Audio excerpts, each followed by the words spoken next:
सुबह सुबह Rajwant sir jogging कर रहे थे, तभी उन्हें पंकज और प्रिया दिखे जो खम्बे पे लगे तार में हो रही स्पार्किंग को देख रहे थे। अरे बच्चों, ये भी कोई देखने की चीज है क्या? जल्दी हटो वहाँ से। तभी वही हुआ जिसका डर था। ऊपर लगा हाई वोल्टेज तार नीचे उनके पास आ गिरा। प्रिया डर के मारे तुरंत भागी, पर भागते ही उसे करंट का एक झटका लगा।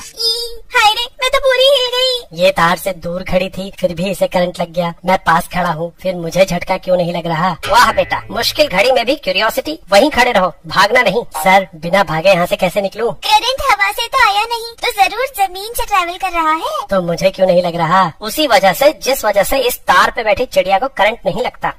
क्योंकि चिड़िया के पैर तो बैक कंडक्टर होते हैं ना। बेटा, तुम्हें फिजिक्स के साथ साथ बायोलॉजी भी पढ़ानी पड़ेगी लगता है। करंट पोटेंशियल डिफरेंस की वजह से फ्लो करता है। चिड़िया के दोनों पैर एक ही तार पे हैं, इसलिए पोटेंशियल डिफरेंस ना होने की वजह से उसे करंट नहीं लगता। सेम रीजन से तुम्हारी बॉडी में भी करंट फ्लो नहीं कर रहा। पोटेंशियल डिफरेंस किन्हीं दो पॉइंट्स के बीच कितना एनर्जी डिफरेंस है ये बताता है। अगर पोटेंशियल डिफरेंस कम है तो इलेक्ट्रिक फील्ड वीक होगी और इलेक्ट्रॉन्स कम फोर्स एक्सपीरियंस करेंगे। लेकिन अगर पोटेंशियल डिफरेंस ज्यादा है तो इलेक्ट्रिक फील्ड स्ट्रांग होगी और हर इलेक्ट्रॉन ज्यादा फोर्स एक्सपीरियंस करेगा। ज्यादा फोर्स मतलब इलेक्ट्रॉन्स का ज्यादा एक्सेलरेशन, मतलब उतनी ही ज्यादा ड्रिफ्ट वेलोसिटी, और ज्यादा ड्रिफ्ट वेलोसिटी मतलब ज्यादा करंट। यही करंट हाई वोल्टेज तार से जमीन में जा रहा है और जमीन का अपना कुछ रेजिस्टेंस है। ओम्स लॉ के हिसाब से दूरी के साथ साथ वोल्टेज घटेगा। यानी अगर तुम एक जगह खड़े हो तो दोनों पैरों के बीच पोटेंशियल डिफरेंस नहीं होगा और करंट नहीं लगेगा। पर जैसे ही तुम चलने के लिए एक पैर दूसरे से दूर रखोगे तो दोनों पैरों का पोटेंशियल डिफरेंस अलग अलग हो जाएगा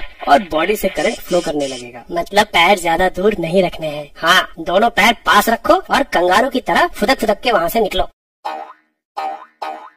बहुत बढ़िया, आज तो फिजिक्स ने बचा लिया। लेकिन सर, तार गिरने से पहले तो मेरा पोटेंशियल 0 था, तो तार गिरते ही जब जमीन का पोटेंशियल बदला तो उस समय मेरा पोटेंशियल भी बदलने के लिए करंट का एक झटका तो लगना चाहिए था ना। सवाल तो सही पूछते हो तुम बेटा। जब तुम्हारी बॉडी किसी इलेक्ट्रिक पोटेंशियल पे पहुंचती है तो वो चार्ज गेन करती है। इस चार्ज की वैल्यू तुम्हारी बॉडी के कैपेसिटेंस पे डिपेंड करती है, जो कि बहुत कम होता है। तो अगर तुम्हारे नीचे का ग्राउंड 1000 वोल्ट पे भी है तब भी तुम बहुत थोड़ा सा चार्ज गेन करोगे, जिसके लिए एक इलेक्ट्रिक करंट फ्लो करेगा, लेकिन केवल कुछ माइक्रो सेकंड्स के लिए, जो तुम शायद महसूस भी न कर पाओ। और ये इलेक्ट्रिक शॉक केवल तुम्हारे सेम पोटेंशियल पे आने तक ही लगेगा, उसके बाद नहीं। लेकिन अगर तुमने गलती से पैर डिफरेंट पोटेंशियल पे रख दिया तो कॉन्टिन्यूअस करंट